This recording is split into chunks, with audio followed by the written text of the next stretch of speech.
اور وہ کون ہے؟ وَهَٰذَا النَّبِيُّ، یہ نبی محمد صلی اللہ علیہ وسلم، وَالَّذِينَ آمَنُوا، اور وہ کہ جو ان پر ایمان لائے، وَاللَّهُ وَلِيُّ الْمُؤْمِنِينَ، اور اللہ ان مومنوں کا ساتھی ہے، مددگار ہے، پشت پناہ ہے، حمایتی ہے۔ وَدَّتْ طَائِفَةٌ مِّنْ أَهْلِ الْكِتَابِ لَوْ يُضِلُّونَكُمْ وَمَا يُضِلُّونَ إِلَّا أَنفُسَهُمْ وَمَا يَشْعُرُونَ، اہل کتاب کا ایک گروہ جو ہے تلا ہوا ہے، اس پر آرزومند ہے کہ اے مسلمانوں تمہیں کسی طریقے سے گمراہ کر دیں۔ لَوْ يُضِلُّونَكُمْ وَمَا يُضِلُّونَ إِلَّا أَنفُسَهُمْ، وہ نہیں گمراہ کر سکیں گے مگر اپنے آپ کو،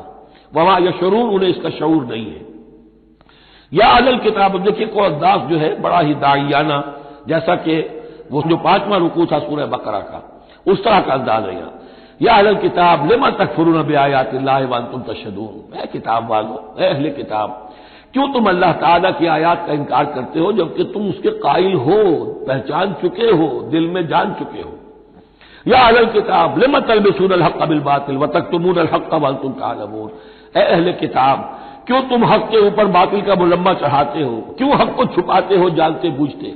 یہ بھی اس 5ویں رکوع میں آیت موجود تھی، ولا تلبسوا الحق بالباطل وتكتموا الحق وانتم تعلمون۔ وقالت طائفة، اب ایک بڑی سازش کا ذکر ہو رہا ہے کہ جو انہوں نے کی تھی مسلمانوں کے خلاف اور محمد رسول اللہ کو ناکام بنانے کے لیے۔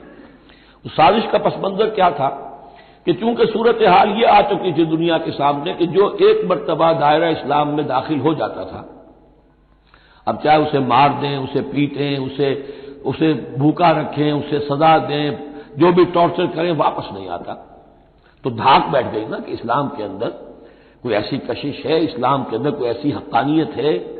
کوئی ایسی مٹھاس ہے کہ ایک آدمی بڑی سے بڑی قربانی دینے کو تیار ہے، ایک دفعہ اسلام قبول کرنے کے بعد اسلام سے دستبردار ہونے کو تیار نہیں۔ یہ جو ساکھ بن گئی تھی اس کو توڑنے کا ذریعہ سوچا انہوں نے کہ ایسا کرو، صبح کے وقت اعلان کرو کہ ہم ایمان لے آئے، سارا دن محمد کی صحبت میں رہو صلی اللہ علیہ وسلم،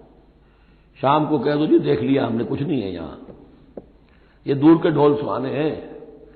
ہم تو اپنے ہی کفر میں جا رہے ہیں، اپنے ہی راستے پہ جا رہے ہیں۔ اب اس سے یقیناً کچھ لوگ سمجھیں گے کہ انہوں نے سازش کی ہوگی، کچھ لوگ سمجھیں گے کہ بھائی بڑے متقی لوگ تھے، بڑے خشوع و خضوع کے ساتھ آئے تھے، بڑے اعلان کے ساتھ، شان کے ساتھ انہوں نے کلمہ کہا تھا اور ایمان قبول کیا تھا، پھر دیکھو سارے دن حضور کی محفل میں بیٹھے رہے ہیں، کچھ نہ کچھ تو دیکھا ہی ہوگا نا آخر، ایسے کیسے یہ لوگ چلے گئے؟ عام لوگوں کے دلوں میں وسوسہ اندازی جو ہے اس سے کرنا بہت آسان کام ہے۔ وہ سازش تھی جو بنائی، اور اسی کا اصل میں تعلق ہے قتل مرتد کی سزا۔ اسلامی ریاست میں اس سازش کا راستہ روکنے کے لیے یہ سزا تجویز کی گئی ہے کہ جو شخص ایمان لے آئے پھر کفر میں جائے گا تو قتل کر دیا جائے گا،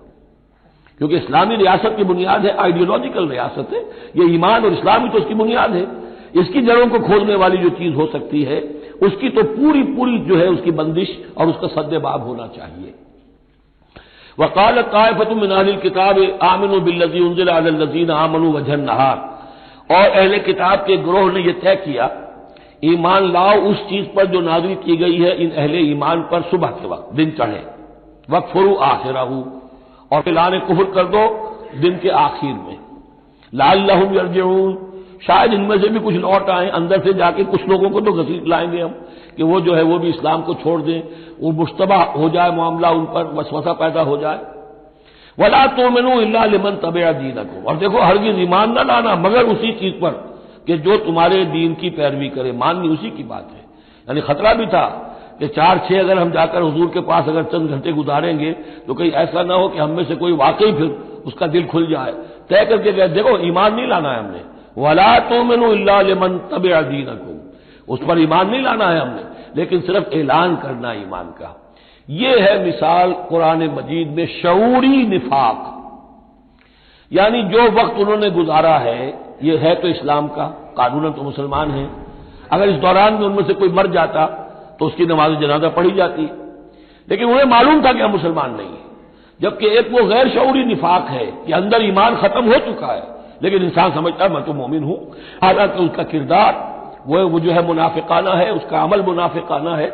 اور اس کے اندر سے ایمان کی پونجی جو ہے جیسے کہ دیمک کسی کڑی کو کھا جائے تو شیطین کو چٹ کر چکی ہے دیمک، لیکن یہ کہ بہرحال اوپر ایک پردہ پڑا ہوا ہے، وہ ہے غیر شعوری نفاق اور یہ ہے شعوری نفاق۔